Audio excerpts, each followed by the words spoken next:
గంజాయి డ్రగ్స్ మాదక ద్రవ్యాల నిర్మూలనకి 100 రోజుల్లో కఠిన చర్యలు.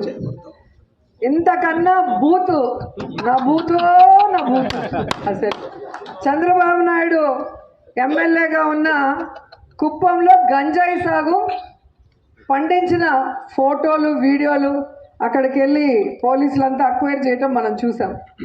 100 రోజుల సంవత్సరం అవుతున్నా ఇంకా వాటిని అరికట్టలేదు. 100 రోజులు అరికడతారంట. అట్లాగే వైజాగ్ హోంమంత్రి ఒక ఆమె ఉంది కదా, జగన్ గారిని తిట్టడానికి టింగ్ రంగానే వస్తుంది రెడీ. ఆమె ఉన్న ఆ జిల్లాలో కూడా విపరీతమైన గంజా సాగు జరుగుతుంది. మరి మీరే కదా దగ్గరుండి గంజాయి సాగించకపోతే పోలీసులు కానీ లేదా వీటిని పట్టుకోవాల్సిన వాళ్ళు ఎందుకు సైలెంట్గా ఉన్నారు?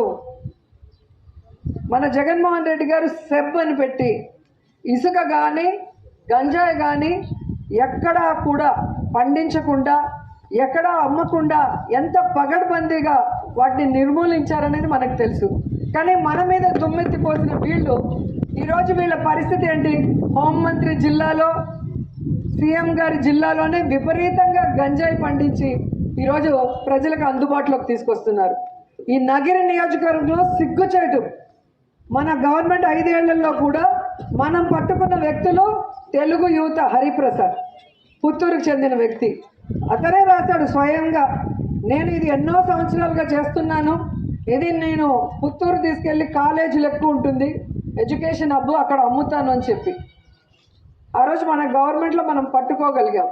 కానీ ఈరోజు ప్రతి కాలేజీలో ప్రతి విలేజ్కి వెళ్ళే దారిలో సాయంత్రం 6 అయితే జనాలు బయటకు వెళ్ళడానికి భయపడుతున్నారు. చైన్ స్నాచింగ్ ఎక్కువైపోయింది, డ్రగ్స్ గంజా ఎక్కువైపోయి నగిరి, పుత్తూరు, బడమాలపేట. అంటే తెలుగుదేశం పార్టీ ఆధ్వర్యంలో ఇక్కడున్న లోకల్ ఎమ్మెల్యే ఆ డ్రగ్స్ గంజా అమ్ముకున్న వాళ్ళ దగ్గర కూడా ఆకులు నాకేవాడిని మూతులు నాకుతాడు అంటారు కదా, అట్లా వాళ్ళ దగ్గర కూడా చిల్లర తీసుకుంటాడేమో. లేకపోతే ఇంత విచ్చలవిడిగా గంజాయి డ్రగ్స్ ఎలా నగిరి నియోజకవర్గంలో ఉందో ఆయన చెప్పాల్సిన అవసరం ఉంది. ఇప్పటికైనా వాటిని అరికట్టకపోతే ఖచ్చితంగా ప్రజలు ఆయన భరతం పడతారు.